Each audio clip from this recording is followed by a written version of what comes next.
Samantala, isang national task force na ang pinabubuo ni Pangulong Noynoy Aquino para tutukan ang malawakang investment scam ng Aman Futures Group. Bukod sa may-ari nitong si Emmanuel Amalillo, patuloy na tinutugis ang iba pang opisyal ng naturang kumpanya. Ayon sa DOJ, ito na nga ang pinakamalaking investment scam sa mga nakalipas na taon. Narito ang aking report. Kumpleto na ang prosecution team na binuo ng Department of Justice na tututok sa di-umano investment scam ng Aman Futures Group. Tinatayang aabot ng 12 bilyong piso ang tinangay raw ng kumpanya mula sa libo-libo nitong investors. Isa sa mga instructions din ng Presidente, he wants warrants of arrest as soon as possible. Kaya ang instruction ko sa NBI and NPS is wag nang hintayin lahat yung mga complaints. Ang problema, nakalabas na ng Pilipinas ang may-ari ng kumpanya na si Emmanuel Amalillo at ngayon nasa Kota Kinabalu na sa Malaysia. We confirm that he is right now in Malaysia. We can coordinate with the Malaysian government and the Interpol and the embassy so that possibly the suspect can be deported. Hindi pa tiyak kung isang Malaysian national nga si Amalillo, pero may ginagamit umano itong Malaysian name na Muhammad Sufyan Said. Posibleng mahirapan daw ipa-deport si Amalillo, lalo't walang extradition treaty ang Pilipinas sa Malaysia. Pero sisikapin daw ng mga otoridad na mapanagot siya. There is actually, sa ASEAN, meron tinatawag na MLAT, yung Mutual Legal Assistance Treaty. We can invoke that. And also the NBI has already been in touch with the Embassy of Malaysia.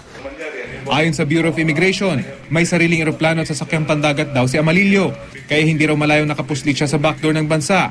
Posible rin daw na hindi dumaan si Amalillo sa immigration ng Malaysia. They can easily go through Zamboanga, Basilan, and go directly towards Taganat. This is the Turtle Island, and from the Turtle Island, less than an hour, you can be in Sandakan already.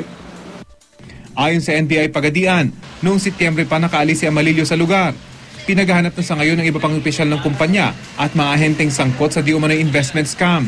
Sinibak na sa pwestong Provincial Police Director ng Zamboanga del Sur, maging ang hepe ng Pagadian City Police para bigyang daan ang investigasyon. Tinututukan naman ng DILG ang aligasyong na-invest din sa scam ang pondo ng lokal na pamahalaan ng Pagadian City. Inamin ni Pagadian Mayor Samuel Co na nag-invest siya ng 5 milyong piso sa Aman Futures Group. Pero galing daw ito sa sarili niyang bulsa at hindi sa pondo ng LGU. Official investing their personal money is no problem at all. That is if you use your internal revenue allotment or the IRA. Yes, I would welcome the investigation of DOJ. Patuloy naman ang pagdagdag ng mga galit na nagrereklamo laban sa Aman Futures Group. Nitong Sabado, nasunog ang 2 bahay ng mga itinuturong recruiter sa scam. Kabilang ang bahay ng ama ng isa sa mga empleyado ng kumpanya na si Fernando Luna.